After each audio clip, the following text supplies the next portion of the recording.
Hey guys, it's me, Stanley, coming to you again with another YouTube video. This is the NXT TakeOver War Games results from yesterday. So the first match we had was Team Candice LeRae versus Team Shotzi Blackheart. So Team Candice LeRae was Candice LeRae, Dakota Kai, Raquel Gonzalez, and Tony Storm versus Team Shotzi Blackheart, which was Shotzi Blackheart, of course. Ember Moon, Rhea Ripley, and Io Shirai. So yeah. Um. So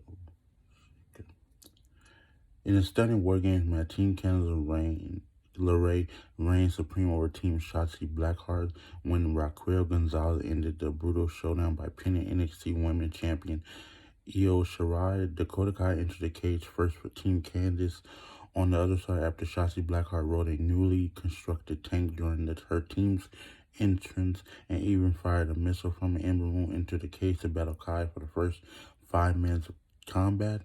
Next, Blackheart entered and brought a toolbox with her as she instantly put Kai at a 2-on-1 disadvantage. Gonzalez brought her uniquely powerful brand of enforcement to the contest and turned the tide quickly for their team. After that, Rhea Ripley entered to transform the matchup into a nightmare for her opponents. Before the next competitor could enter the match, saw the first use of the hammer and other implements to come out the toolbox. Tony Storm then entered with a kendo stick that she put to use in a hurry, blistering her foes with several savage strikes. Shirai came to play next and threw ladders, chairs, and more kendo sticks into the ring. However, Gonzalez and Storm repeatedly prevented the title holder from entering through the War Games door. When Candice LeRae finally emerged as the final competitor, so did Indy Hartwell, and both took out Shirai to create a 4-3 advantage for Team Candice inside the cage. That was until Shirai climbed to the top of the cage, covering her upper body with a garbage can, and fearlessly hurled herself down on top of everybody. With her entrance, War Games officially began. Trash cans, trash can lids, chairs, kendo sticks, ladders, and hammers all came into play during a breathtaking brawl, which was highlighted by Kai placing Shirai in a garbage can and crushing her with a double stomp from the top rope, as well as Moon leveling Kai with a jaw-dropping eclipse onto 2 chairs. Out of the carnage, Gonzalez power bombed Shirai off the top rope to send her splattering through a ladder between the two rings, claiming the pinfall over the NXT Women's Champion.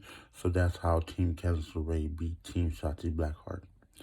Then we had Tommaso Ciampa versus Timothy Thatcher. In a highly personal showdown, Tommaso Ciampa emerged from an all-out fight with Timothy Thatcher.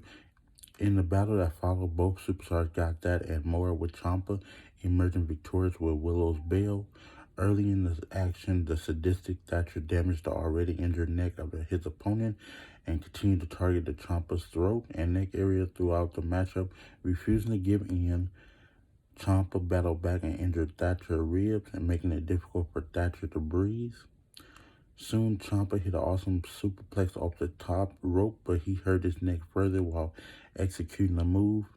Still struggling to breathe, Thatcher struck back with a guillotine that brought further pain to the neck of Ciampa. Moments later, Ciampa roared back by catching his opponent with a knee and left a grisly battle scar on Thatcher's ear. Ciampa emerged victorious when he countered a guillotine into her earth-shattering Willow's Bell for the 3 count. After the match, each man rolled into the apron, locked eyes, and exchanged icy glares. Even as Thatcher begrudgingly exited up the ramp and left the ring to Ciampa, the two competitors continued to stare daggers through one another. Then we had Dexter Lumis versus Cameron Grimes in the strap match. Before the bell in his strap match against Dexter Lumis, Cameron Grimes presented his own strap, and when the official turned to place it on Lumis, Grimes unleashed a vicious pre-match assault on his opponent both inside and outside the ring as he tore at Lumis' face and body with the strap. Nevertheless, Lumis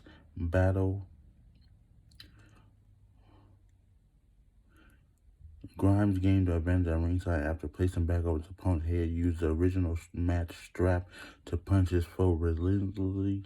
Nevertheless, Loomis' sixth sense kicked in and the still blind superstar roared back with a spinebuster.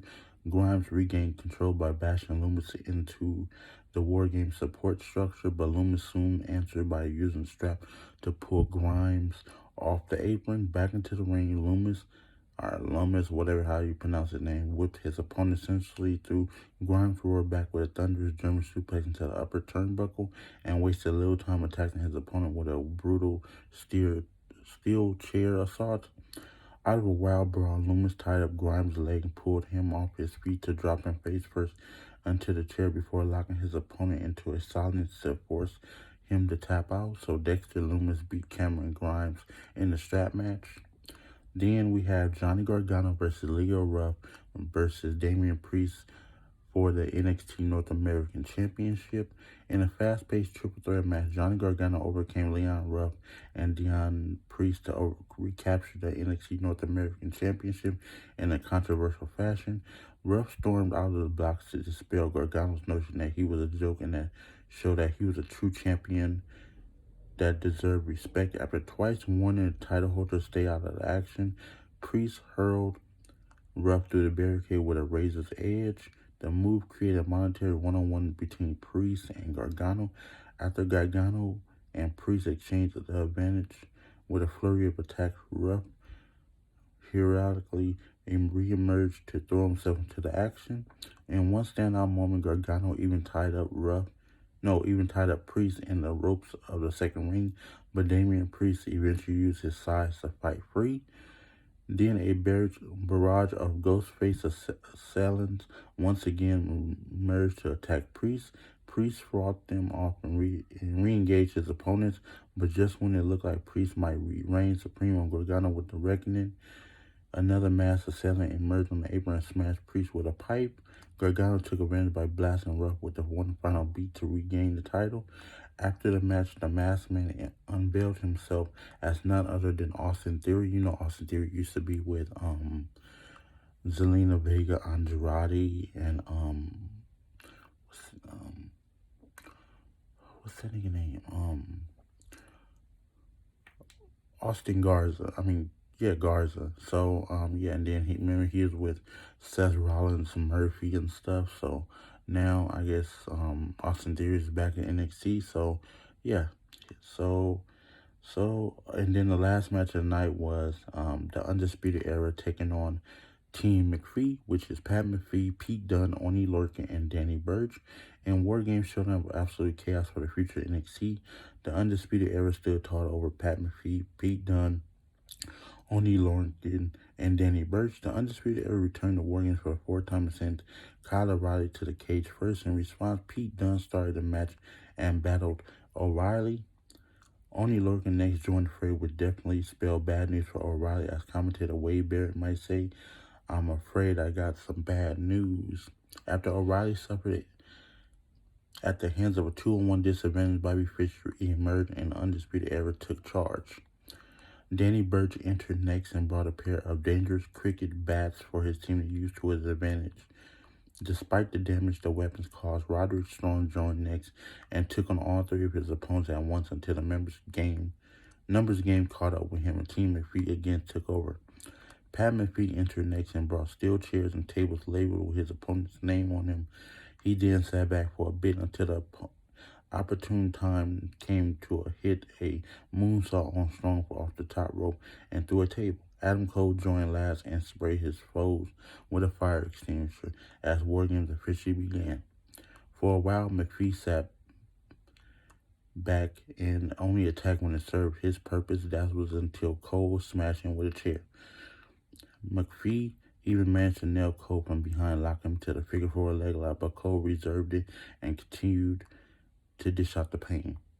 And as action raged on, Strong catapulted himself off the top rope and drove Burch and Dunne through a table at the same time. Moments later, Cole hurled McAfee off the top rope and through another table below.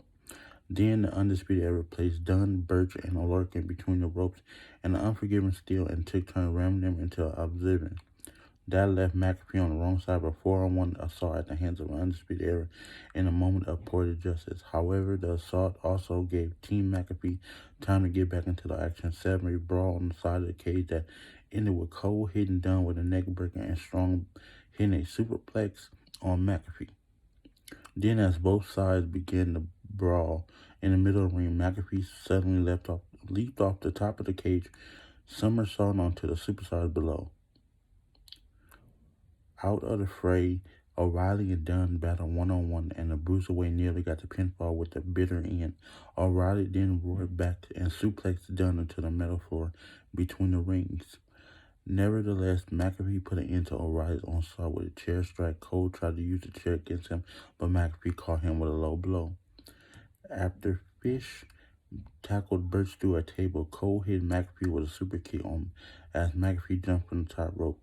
Nevertheless, McAfee still kicked out of the Panama Sunrise, and when Bedlam ensured once more, O'Reilly leapt off the top rope and drove the steel chair into the face of Lurkin for the 3 counts. So, Team Undisputed Era beat Team McAfee. And that was the last match of the night. So, thank you guys for watching. Subscribe to my channel, like my videos, comment my videos. You guys have a really good day, and peace out.